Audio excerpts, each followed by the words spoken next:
Do you have habits you wish you could lose? Some small, some much bigger than others. You may think learning some healthy habits will make you happier. That certainly is a smart idea, but there are some habits that you could do without. Working towards losing them may just be a step to improving your happiness. So, here are 6 habits that can make you miserable. Number 1. Judging yourself too harshly. Do you judge yourself too harshly? Sometimes you can fall into the trap of believing all your thoughts are the truth. If you often pick at every detail or negative thought that comes your way, more of this habitual way of negative thinking can follow. It can become a habit to judge yourself too critically, all the time. But trying to push them away entirely might make matters worse. Instead, acknowledge that these thoughts are there, but make your best attempt to question them before believing them entirely. Some of our thoughts are not true. They're just, well, thoughts. Practice some compassion for yourself, and those harsh self-judgments may start to dwindle down. Number 2. Too much social media. Do you use social media like Facebook, TikTok, and Instagram too much? A 2013 study from the University of Michigan, published in the journal PLOS ONE, found a correlation between Facebook use and dissatisfaction. For 2 weeks, researchers text messaged subjects to see how individuals felt each moment, and how satisfied they were with their lives. As the research published states, results indicate that Facebook use predicts negative shifts on both of these variables over time. The more people used Facebook at one time point, the worse they felt the next time we text messaged them. The more they used Facebook over 2 weeks, the more their life satisfaction levels declined over time. That habit of checking your social media notifications every half hour, it's time to go. Number 3, comparing yourself to others. Are you in the habit of comparing yourself to others? It can be a frequent thought to compare yourself to other people, but it can also leave you feeling miserable. Why? There will always be something seemingly better out there for everyone, and many people often want what they can't have. When really, looking at what you have and what you value is a much healthier habit. We all have our own journey we must take in life, our own circumstances, and our own qualities that make us unique. So remember to show compassion for yourself and look at what positively makes you, you. Number 4. Devoting yourself to your favorite TV show. Okay, so there's nothing wrong with devoting yourself to your favorite TV show once in a while, right? We've all been there. But research from Emily Moyer Goose, PhD, assistant professor of communication at Ohio State University, found that when your favorite show comes to an end, you'll likely experience distress due to the parasocial relationship you formed with the show's characters.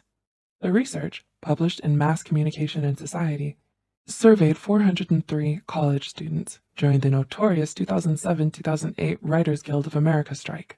This was a time when television writers from the Writers Guild went on a strike, seeking out higher funding for writers, as compared to the high profits of the studios they were writing for. Many TV shows were canceled, which means plenty of disappointed viewers. The research found that those who watch TV to escape feelings of pressure, to relax, or to simply enjoy the companionship of their show's characters were more likely to be distressed than those who watched TV simply to pass the time. Individuals who watched for companionship were the most distressed when their favorite shows ended. Sound familiar? Back in 2011, many Harry Potter fans reported feelings of desertion and unhappiness when the beloved franchise ended. Whether you're a Slytherin or a Gryffindor, that must have hurt. Nothing wrong with getting sucked into your favorite TV show, but just make sure that you make a habit to have a companion with you for the final roll of the end credits. Oh, yeah, and bring a box of tissues. Number 5, believing you can't change anything. Accepting who we are can be healthy, unless you're ignoring the negative habits that you can change. We aren't always set in stone. We are always changing. Our opinions, beliefs, habits, and actions can change for the better. So it's best to let go of the belief that you can't change anything. There are some things where change is possible.